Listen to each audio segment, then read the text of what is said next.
Fala galera, aqui é o professor Thaleson Reis e a nossa aula de geografia de hoje é sobre migrações, refugiados e diversidades. A população mundial ela é marcada pela diversidade, tanto linguística quanto cultural e religiosa. E isso é uma marca muito importante em todo o mundo, porque vai diferenciar, por exemplo, os povos, os países em diversos aspectos. Essa diversidade mundial, ela tem muito a ver com os diversos tipos de migrações que já houveram ao longo da história da humanidade. E data-se que desde a pré-história começou os primeiros processos migratórios no mundo, e o processo de migração pode ser dado de diversas formas, seja por causa de melhores condições de vida, por causa de fugas de conflitos e entre outros fatos. Entre o final do século XIX e início do século XX, ocorreu um intenso processo de imigração de pessoas de países europeus, vindo principalmente para países da América do Sul, e o Brasil foi um dos países que mais recebeu esses imigrantes. Tanto que, por isso, o Brasil é um dos países também que é marcado pela diversidade e muito também pela miscigenação, como muitos de nós já ouvimos falar. Como nós mencionamos um pouco, a diversidade do mundo ela pode ser marcada principalmente por processos culturais, religiosos, históricos, artísticos, políticos, econômicos e outros. E conhecendo esses aspectos da população, conhecendo essa diversidade, é muito possível você conhecer melhor tanto uma população quanto um país, um povo, uma etnia, e isso é muito importante, esse processo de conhecimento desses aspectos para que você entenda melhor como se dá esse processo de diversidade mundial. Entre esses aspectos que marcam a diversidade, a gente pode destacar a religião, que além de possuir um papel de destaque de função espiritual, ela também vai ter um papel político na sociedade. Nós também temos os idiomas, que vão principalmente caracterizar o povo, ela vai, de certa forma, dar uma identidade para aquele povo devido ao seu idioma. Sobre a diversidade étnica e cultural, o atual processo de globalização ele vai possibilitar que haja esse intenso intercâmbio de etnias, esse fluxo de etnias. E agora eu vou falar para vocês aqui o conceito de etnias. Entende-se por etnia determinado grupo de população que se reconhece e está integrado por tradições,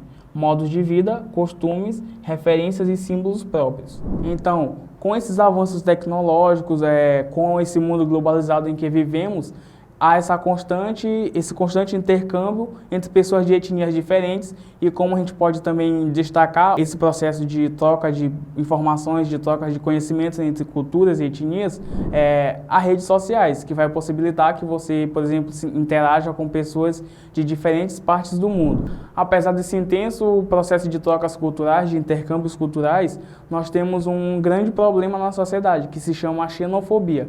Xenofobia é basicamente a aversão que uma população tem a pessoas de outras etnias. Por exemplo, nós temos um clássico exemplo dos turcos, que são muito renegados em diversos países da Ásia. Nós temos também os índios, os indígenas, que são renegados em diversos países que são povos originários, por exemplo, do Brasil e de muitos países da América do Sul e que são intensamente renegados pelos seus costumes. Então, esses grupos que são renegados, que sofrem com a xenofobia, eles são privados de diversos direitos, eles são perseguidos e não têm acesso a muitos bens que os outros cidadãos normais, ou melhor, que os outros cidadãos comuns, que não são dessas etnias, têm acesso. Outro aspecto muito importante nessa questão de fluxos de povos é a questão das migrações. Nós temos dois tipos de migrações, o processo de emigração e imigração.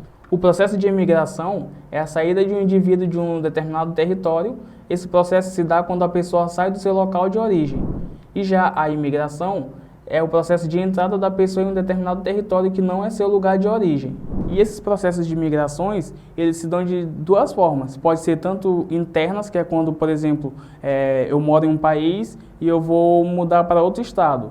E também externo, que é quando eu sou de um país e vou mudar para outro país, por exemplo. Esses são os dois tipos de migrações, as internas e as externas.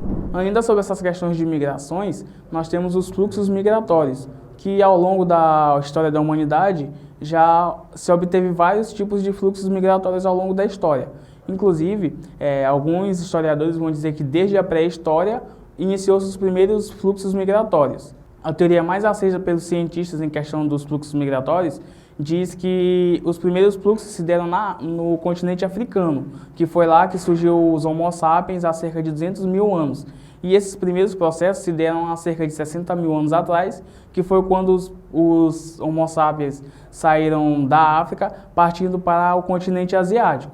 Inclusive, acredita-se também que o povoamento da América se deu justamente pelos povos asiáticos. Esses primeiros povos vieram da África para a Ásia e de lá da Ásia eles fugiram para a América, em busca principalmente de condições de vida melhores, principalmente pela questão do clima, que era mais favorável para a agricultura, que era o meio de alimentação da época. A partir do século XVI, os fluxos migratórios se deram através do colonialismo europeu, que foi quando os países da Europa começaram a se expandir, ou melhor, a ir para outros continentes em busca de expansão e em busca de riquezas, que foram em direção aos continentes americano, africano e asiático.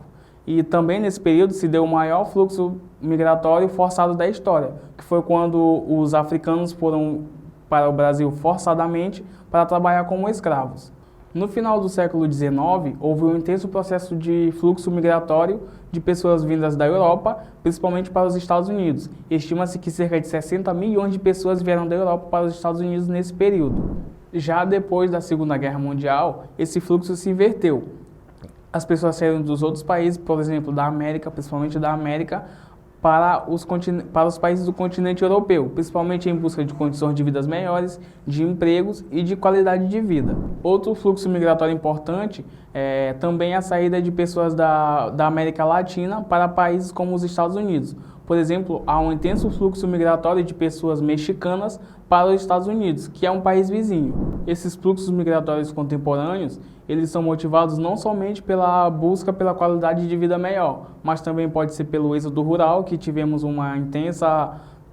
esse intenso processo de êxodo rural, principalmente na década de 90, nos anos 2000, por aí, e também na fuga de conflitos. Como sabemos, há uma intensa ocorrência de conflitos, principalmente em países da Ásia, e por isso há uma intensa fuga de pessoas desses países para lugares em que não há conflitos. O Brasil também, no final do século XIX e início do século XX, recebeu um intenso grupo de pessoas vindas de outros países, principalmente pessoas vindas de Portugal, da Alemanha, da Itália, da Turquia, do Líbano e também do Japão.